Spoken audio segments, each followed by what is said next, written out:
All right. So let's talk about more conversions. Now, one of the reasons we like to do these conversions is, well, it's a way we want to imagine distances. Here, let me get a calculator real quick here. All right. So the way we do this is, suppose we have this scenario.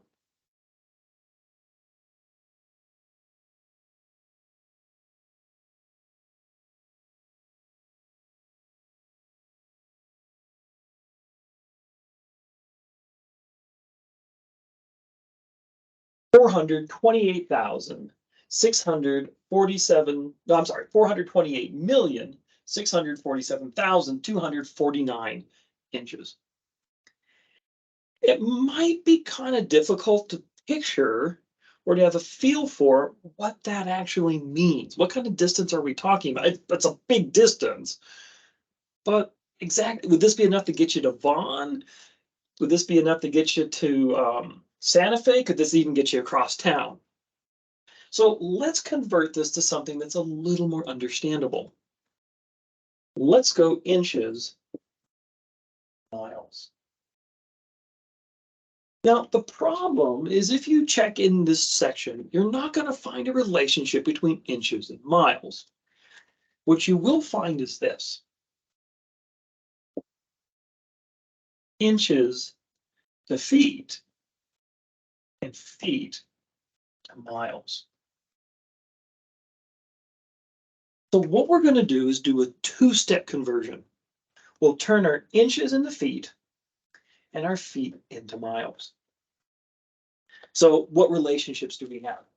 Well, we have 12 inches is 1 foot. And then we have 5,280 feet equals 1 mile. So what ratio should we use with this relationship? Should it be 12 inches over a foot?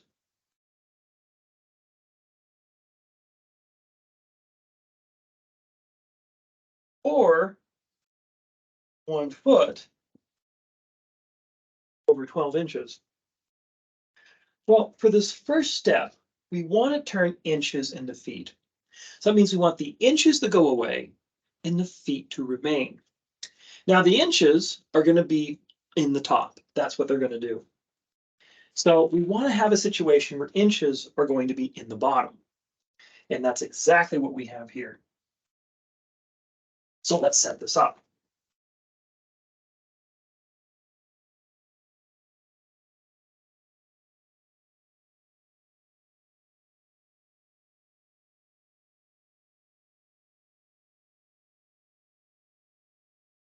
And this is inches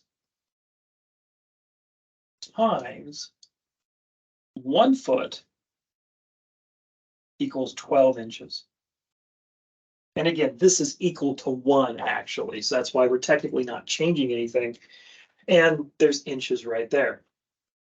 So when we multiply next to a number like this, again, that places this automatically on the same level as this actually. And this is below. So the inches cancel and we're going to be left with feet.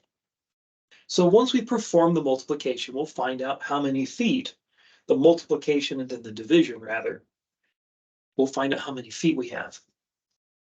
But now we can also tack on the next step. We can do this.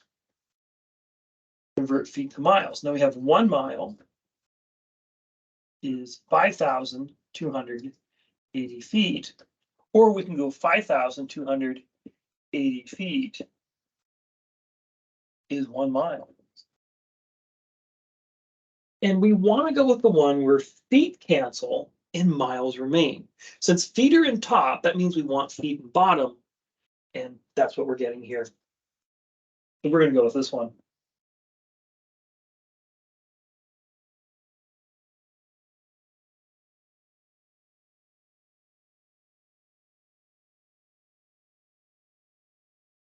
And so the feet cancel, and there we go.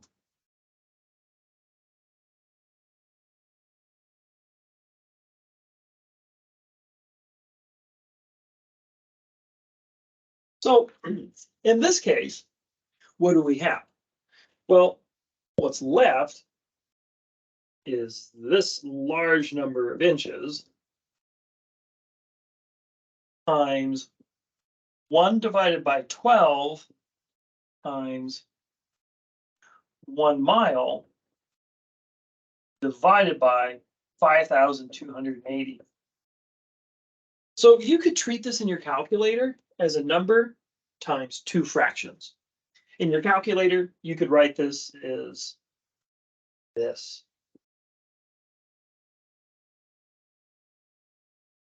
This is 1. You can do a /12 or 1 divided by 12. Either way, you could write it like this also.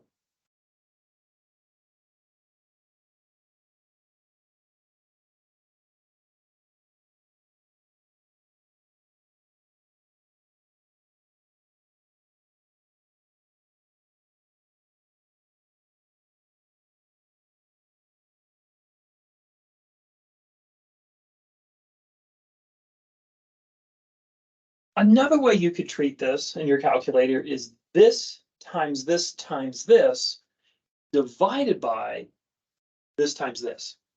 So we could write it like this.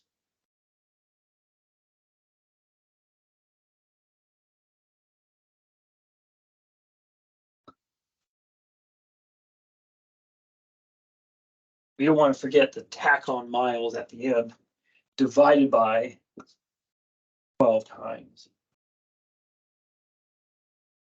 And you'll want to put parentheses around those. This could be, replace this with a division sign. So what do we get? Well, let's find out. 248,647, 249 times, and let's see, for my parentheses, it's a new calculator. That's always the tricky part. 1 divided by, I'm going to use this version, divided by 12 times 1 divided by 5,280. And then let's see, here's enter. Oof, gave me just a fraction answer.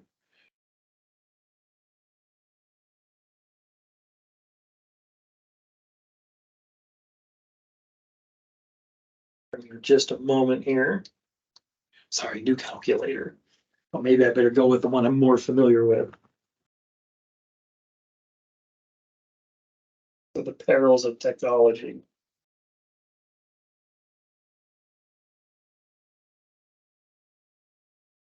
One divided by 12 times 1 divided by 5,280. And what we get, yikes, it's quite a number. So how far is 4,428,647,249 inches? It comes out rounding to the hundredths, 6,765 miles. And around this like this. Remember, you need to tack on miles at the end. And so that's what it is. Good heavens. So that'll definitely get you to Santa Fe and back and then some. So that's one way of approaching this problem. We can attach each of the steps of the conversion, like attaching one ratio attached to another using multiplication. So that's one way of approaching this. In the next video, I'll show you a second way of approaching this. So any questions about that, let me know.